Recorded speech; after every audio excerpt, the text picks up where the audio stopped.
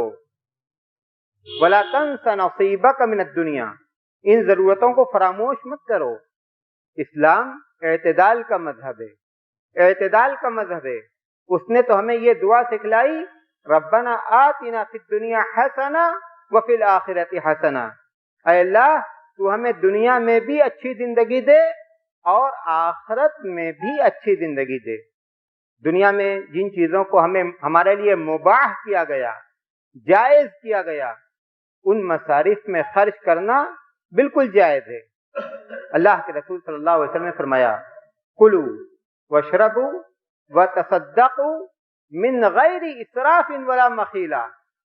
کھاؤ پیو، صدقات و خیرات کرو، بغیر فضول خرچی کے اور بغیر تکبر کے. اسراف سے بھی بچنا ہے، فضول خرچی سے بھی بچنا ہے اور تکبر سے بھی بچنا ہے. لِيُنْفِقْ ذُو سَعَةٍ مِّن سَعَتِهِ وَمَنْ قُدِرَ عَلَيْهِ رِزْقُهُ فَلْيُنْفِقْ مِمَّا آتَاهُ اللَّهُ. وسعت والا اپنی وسعت کے مطابق خرچ کرے. اجازت دے دی گئی، وسعت والا اپنی وسعت کے مطابق خرچ کرے. وَمَنْ قُدِرَ عَلَيْهِ رِزْقُهُ فَلْيُنْفِقْ مِمَّا آتَاهُ اللَّهُ. لیکن جس کی روزی نپی تلی ہے تو وہ اپنی حیثیت دیکھ کر خرچ کرے، دوسروں کا جوڑنا نہ پائے.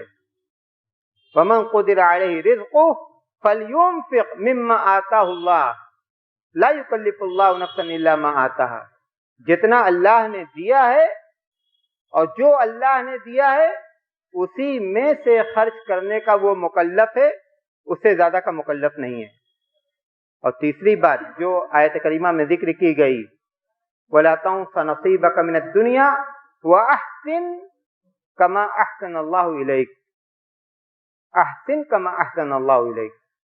اللہ نے مال دے کر تم پر احسان کیا، اب تمہاری ذمہ داری یہ ہے کہ اس مال کے ذریعے سے تم اللہ کے بندوں پر احسان کرو. احسان کرنے کا مطلب احسان جتلانا نہیں ہے، حسن سلوک کرنا، حسن سلوک کرنا، اچھا برتاؤ کرنا. اللہ کے رسول صلی اللہ علیہ وسلم نے فرمایا، الصدقۃ علی ذوی الرحم صدقۃ وصلہ. رشتہ دار کو صدقہ دینا جس پر خرچ کرنے کے ہم مکلف نہیں ہیں، جس پر خرچ کرنا جس کی کفالت ہماری ذمہ داری نہیں ہے. بیٹے کو صدقہ نہیں دیا جا سکتا، باپ کو صدقہ نہیں دیا جا سکتا، ماں کو صدقہ نہیں دیا جا سکتا، اس لیے کہ ان کی دیکھ ریکھ، ان کی کفالت یہ ہماری ذمہ داری ہے. لیکن جن کی کفالت ہماری ذمہ داری نہیں ہے ان کو صدقہ دینا رشتہ دار ہیں. والصدقۃ علی ذوی الرحم صدقۃ وصلہ.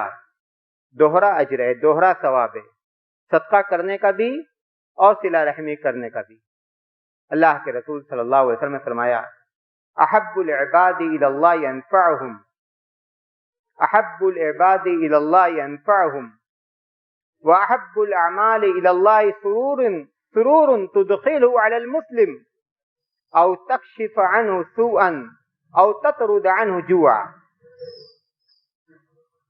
اللہ تبارک و تعالیٰ کے نزدیک اس کے بندوں میں سب سے زیادہ محبوب وہ ہیں، غور کیجیے اس حدیث پر، اللہ کے نزدیک اس کے بندوں میں سب سے زیادہ محبوب وہ ہیں جو اللہ کے بندوں کے لیے سب سے زیادہ کار آمد ہوں، سب سے زیادہ نفع بخش ہوں، سب سے زیادہ لوگوں کو اپنی ذات سے فائدہ پہنچانے والے ہوں.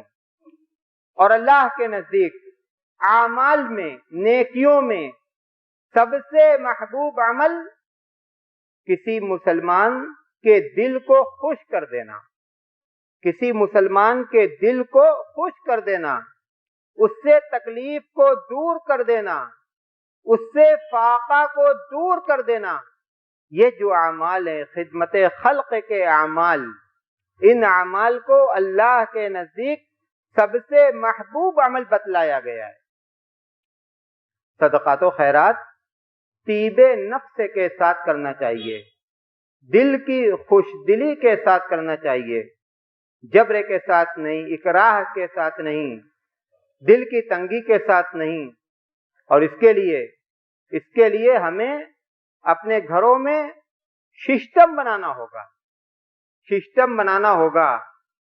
بہت سے لوگ ایسے ہیں اللہ والے، اللہ نے ان کو توفیق دی ہے، ملازمت پیشہ ہیں، ہر ماہ تنخواہ کا ایک حصہ الگ کر لیتے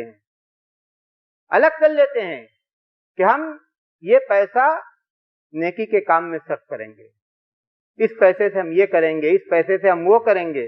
اللہ نے ان کو توفیق دی اور اس طرح سے انہوں نے تھوڑا تھوڑا پیسہ جمع کر کے اتنا پیسہ جمع کر لیا، اتنا پیسہ ان لوگوں نے جمع کیا کہ پوری مسجد اپنے پیسے سے بنوا ڈالی. آئے دن لوگوں کی ضرورتیں ہیں، مسائل ہیں، ہمارے پاس، آپ کے پاس وہ مسائل آتے ہیں. حالات ہمیشہ ایک جیسے نہیں رہتے اور نہ مزاج اور طبیعت ہمیشہ ایک جیسی رہتی ہے. اگر ہم سسٹم بنا لیں تو جس صورتحال ہم کو پسند نہیں ہے، جس صورتحال کا ہم کو کبھی کبھی سامنا کرنا پڑتا ہے، وہ اس صورتحال کا سامنا نہ کرنا پڑے. مثال کے طور پر اگر ہم تجارت سے جڑے ہوئے ہیں، ہم نے 100 ساڑی بیچی، ہم نے جس دن 100 ساڑی بیچی ہم نے 100 روپے الگ کر لیا، 200 روپے الگ کر لیا. غلہ بنا لیں، کام کی جگہ پر غلہ بنا لیں، وہیں وہ پیسہ اس کے اندر ڈال دیں. یا یہ کہ ہمارا باہر سے پیمنٹ آیا، 1 لاکھ روپے کا پیمنٹ آیا، ہم نے 100 200 500 جتنی اللہ کی توفیق ہم نے اس غلے کے اندر ڈال دیا. وہ صدقہ کا پیسہ ہوگا. کل کے دن ضرورت مند آئے گا، ہم اس غلہ کو کھولیں گے، اس کو دے دیں گے، ہمیں اکھرے گا نہیں.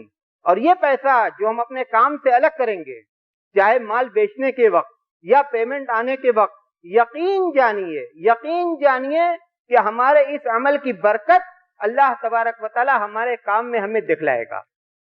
وَمَا أَنفَقْتُم مِّن شَيْءٍ فَهُوَ يُخْلِفُهُ، یہ اللہ کا وعدہ ہے کہ تم جو کچھ بھی خرچ کرو گے اللہ تبارک و تعالی تمہیں اس کا بدلہ دے گا، بدلہ ملے گا.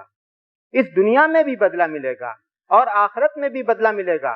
اللہ کے رسول صلی اللہ علیہ وسلم نے فرمایا کل امرئ فی ظل صدقتہ حتی یفصل بین العباد. آخرت کی بات دیکھیے، اللہ کے رسول صلی اللہ علیہ وسلم فرماتے ہیں کہ ہر شخص اپنے صدقہ کے سائے میں ہوگا. قیامت کے دن جب سایہ نہیں ہوگا، لوگ سائے کو ترستے ہوں گے، ہر شخص اپنے صدقہ کے سائے میں ہوگا یہاں تک کہ بندوں کے درمیان فیصلہ کر دیا جائے. اور مشہور حدیث اللہ کے رسول صلی اللہ علیہ وسلم نے فرمایا اتقوا النار ولو بشق تمرہ، جہنم کی آگ سے بچو اگرچہ کھجور کے ایک ٹکڑا کے ذریعے سے ہی صحیح. اللہ تبارک و تعالی ہم سب کو نیکی کے کاموں کے کرنے کی توفیق عطا کرے، برائی کے کاموں سے بچائے. جب تک زندہ رکھ، اسلام پر چلنے والا بنا کر زندہ رکھ، جب موت آئے تو ایمان پر آئے. وآخر دعوانا ان الحمدللہ رب العالمین.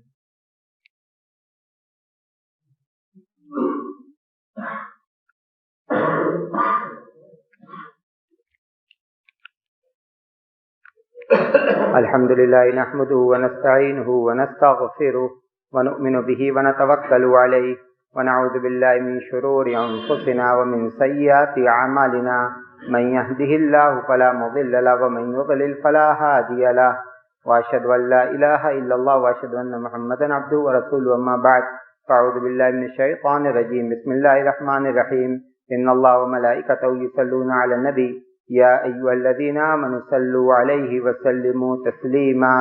اللهم صل على محمد وعلى آل محمد كما صليت على إبراهيم وعلى آل إبراهيم إنك حميد مجيد. اللهم بارك على محمد وعلى آل محمد كما باركت على إبراهيم وعلى آل إبراهيم إنك حميد مجيد. عباد الله رحمكم الله، إن الله يأمر بالعدل والإحسان وإيتاء ذي القربى وينهى عن الفحشاء والمنكر والبغي يعظكم لعلكم تذكرون. واذكروا الله يذكركم وادعوه يستجب لكم ولذكر الله تعالى أعلى وأجل وأعظم وأكبر.